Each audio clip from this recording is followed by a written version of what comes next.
ഇന്ന് ലോക വായനാ ദിനം. വായിച്ചു വളരുക. വായന നമുക്ക് നൽകുന്നത് ധാരാളം നേട്ടങ്ങളാണ്. ഒന്ന്, നമുക്ക് അറിവ് പ്രദാനം ചെയ്യുന്നു.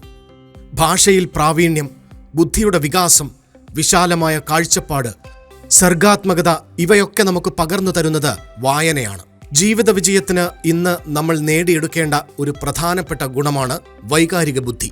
വികാരങ്ങളെ ശരിയായി മനസ്സിലാക്കാനും തിരിച്ചറിയാനും ഉപയോഗിക്കാനും കൈകാര്യം ചെയ്യാനുമുള്ള കഴിവാണ് വൈകാരിക ബുദ്ധി. വൈകാരിക ബുദ്ധി ആരും നമ്മെ പഠിപ്പിക്കുന്നില്ല. അവ നാം പഠനത്തിലൂടെയും സമൂഹത്തിൽ നിന്നും വായനയിലൂടെയും സ്വായത്തമാക്കുന്നതാണ്. മറ്റുള്ളവരുടെ ജീവിതാനുഭവങ്ങൾ നമുക്ക് അറിവിൻ്റെ പാഠങ്ങൾ സമ്മാനിക്കുന്നു. ഇത് കൂടുതലും ലഭിക്കുക വായനയിലൂടെയാണ്.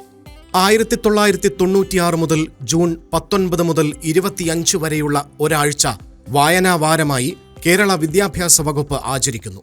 കേരള ഗ്രന്ഥശാല സംഘത്തിന്റെ ഉപജ്ഞാതാവും പ്രചാരകനുമായിരുന്ന PN പണിക്കരുടെ ഓർമ്മയ്ക്കായി അദ്ദേഹത്തിന്റെ ചരമദിനം മുതൽ 25 വരെ ഒരാഴ്ചയാണ് വായനാ ദിനമായി ആചരിക്കുന്നത്. നമുക്ക് ഭാഷയ്ക്കും ദേശത്തിനും അതീതമായി വായനയുടെ വിശാലമായ ലോകം തുറക്കാം. അറിവിന്റെ അക്ഷരങ്ങൾ നമ്മുടെ മനസ്സിൽ കോറിയിടുന്നത് ജ്ഞാനത്തിന്റെ കയ്യൊപ്പാണ്. വായനയുടെ ഉദ്ദേശം മനസ്സിലാക്കി ഇഷ്ടമുള്ള വിഷയം തിരഞ്ഞെടുത്ത് വായിക്കുക. വെറുതെ വായിച്ചാൽ പോരാ, വാക്കുകളുടെ അർത്ഥങ്ങൾ മനസ്സിലാക്കി എഴുത്തുകാരന്റെ സങ്കല്പത്തിലേക്ക് കടക്കുക. എങ്കിലേ വായന അർത്ഥവത്താകൂ, രസകരമാകൂ. കണ്ണു തുറന്ന് നിറമുള്ള സ്വപ്നങ്ങൾ കാണിക്കുന്ന വായനയെ, പുസ്തകങ്ങളെ നമുക്ക് പ്രണയിക്കാം.